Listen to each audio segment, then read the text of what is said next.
दोस्तों, गंगा को भी माँ का दर्जा दिया गया है, इसलिए गंगा को गंगा माँ के नाम से भी पुकारा जाता है। हम सबको अपनी इस माँ के बारे में भी पूर्ण जानकारी होनी चाहिए। दोस्तों, गंगा नदी का पानी खराब क्यों नहीं होता है? इस नदी का रहस्य क्या है? इस नदी की उत्पत्ति कैसे हुई है और यह नदी कहाँ से बहकर कहाँ तक जाती है?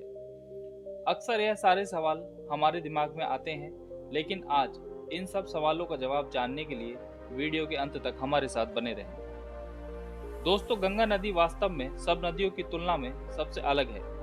गंगा नदी का पानी इतना शुद्ध है कि इसमें अन्य बैक्टीरिया मिलाने पर भी मर जाते हैं। ऐसा ब्रिटिश प्रयोगशाला में भी पाया गया है। गंगा जल में बैक्टीरिया से लड़ने की विशेष क्षमता होती है।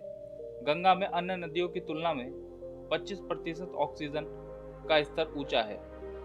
गंगा का पानी कभी भी खराब नहीं होता है। साथ ही आपको यह जानकर आश्चर्य होगा कि गंगा नदी विश्व की इकलौती ऐसी नदी है जो अन्य किसी भी नदी की तुलना में कार्बनिक कचरे का 15 से 25 गुना अधिक तेजी से विघटन करती है। गंगा के किनारे पर बना सुंदरबन डेल्टा विश्व का सबसे बड़ा डेल्टा है, जो कि 59,000 वर्ग किलोमीटर तक फैला हुआ है। गंगा नदी भारत की सबसे प्रमुख नदी में से एक है। गंगा नदी के किनारे भारत के अनेक शहर बसे हुए हैं। गंगा नदी की अनेकों सहायक नदियों भी हैं और इसके अलावा गंगा नदी भारत की राष्ट्र नदी है।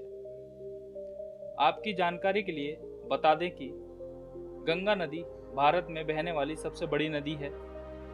गंगा नदी की कुल लंबाई 1569 मील अर्थात 2525 किलोमीटर तक है।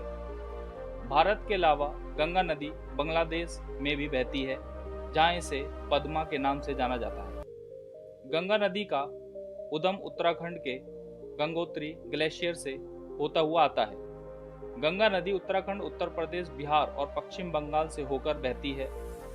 गंगा और उसकी सहायक नदियां भारत के अनेक राज्यों की भूमि को भी उपजाऊ बनाती हैं। गंगा नदी के किनारे बसे शहर इस प्रकार हैं: हरिद्वार, प्रयागराज, कानपुर, वाराणसी, पटना और कोलकाता। गंगा नदी बंगाल की खाड़ी में जाकर गिरती है। गंगा नदी को सन 2008 में भारत की राष्ट्रीय नदी भी घोषित किया गया था। यमुना, राजगंगा, घाघरा, सोन, गोमती, कोसी, गंडक आदि गंगा नदी की सहायक नदियां हैं। दोस्तों, याद रखें कि इन नदियों को साफ रखना हमारी जिम्मेदारी ही नहीं, हमारा कर्तव्य भी है। और अगर आप इस कर्तव्य को हमारे साथ मिलकर निभाना चाहते हो तो इस वीडियो को एक शेयर जरूर करें, जिससे समाज में व देश में गंगा सफाई अभियान को लेकर लोगों के बीच जागरूकता फैले। दोस्तों, आशा करते हैं कि मां गंगा के ऊपर बनी यह छोटी सी डॉक्यूमेंट्री आपको पसंद आई होगी। इस तरह की ज्ञानवर्धक और प्रेरणादायक जानकारी प्राप्त करते रहने के लिए हमारे चैनल दान पुण्य को फॉलो और सब्सक्राइब करना ना भूलें। जय हिंद, जय भारत।